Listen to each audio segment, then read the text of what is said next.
I will show you how to install a CCH connector panel and a CCH connector module in a CCH01U housing. Well, I got a couple of tools sitting on top of the unit, and I will call out each as I use it. And then I have my safety glasses, just keep my eyes from debris. To release the top of the unit, there are 4 screws, Phillips type. Unscrew those and then release 2 latches in the front and drop the door down, and 2 latches in the back and do the same with the door.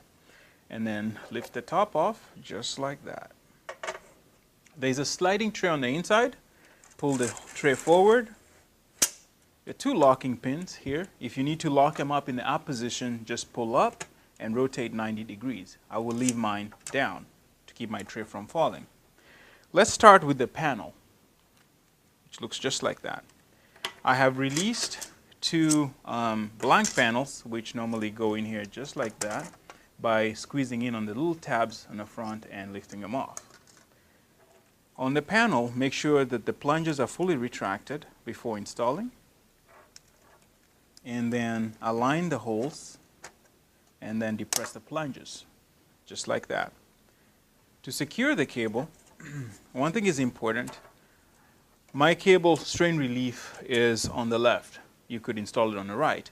So I want to create kind of a U, and then, so that means my cable needs to exit through here.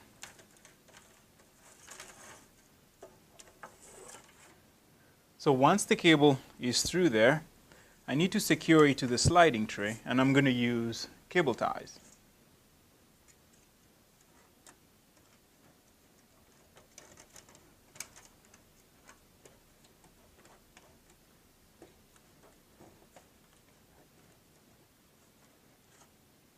So again, keeping the U, secure your cable to the sliding tray.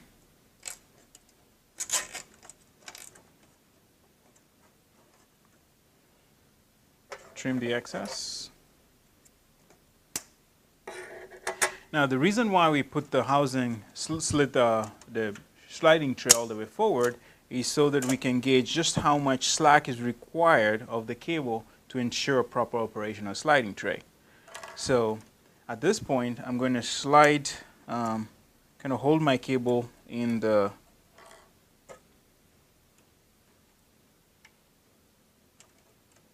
So hold the cable in the strain relief point here, and then we're going to slide the tray back.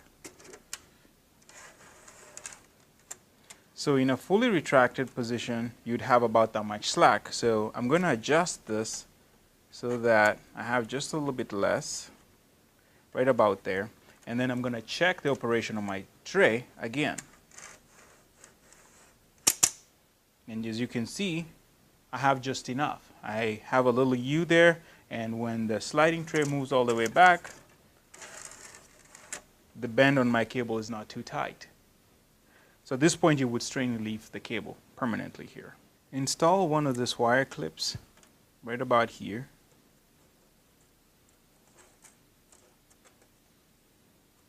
This will keep your fibers from getting pinched in the sliding tray, and then slide your fibers in one at a time.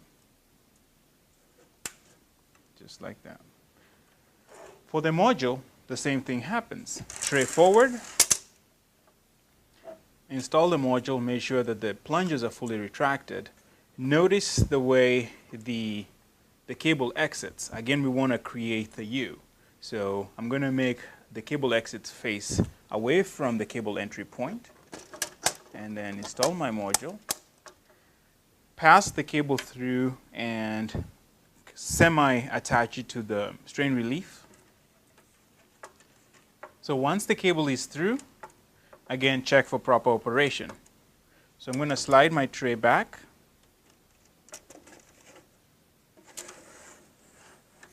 I see I just have a little bit more than I would like, so I'm going to pull some of the slack out, ensuring that the cable again is attached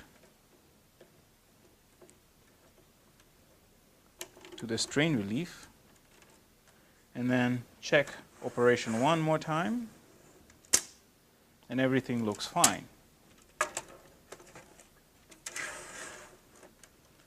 So at this point, I would permanently secure the cables to the UCC clamp, and for more details about that, check out our video on tight buffered cable installation at CCH01U housing, and then install the top using those 4 screws. And that is all. If you have any questions, give us a call or send us an email at cablesystems@corning.com. And remember, Corning Cable Systems recommends getting training in fiber optic installation. You can do that by attending one of our many courses. And we thank you.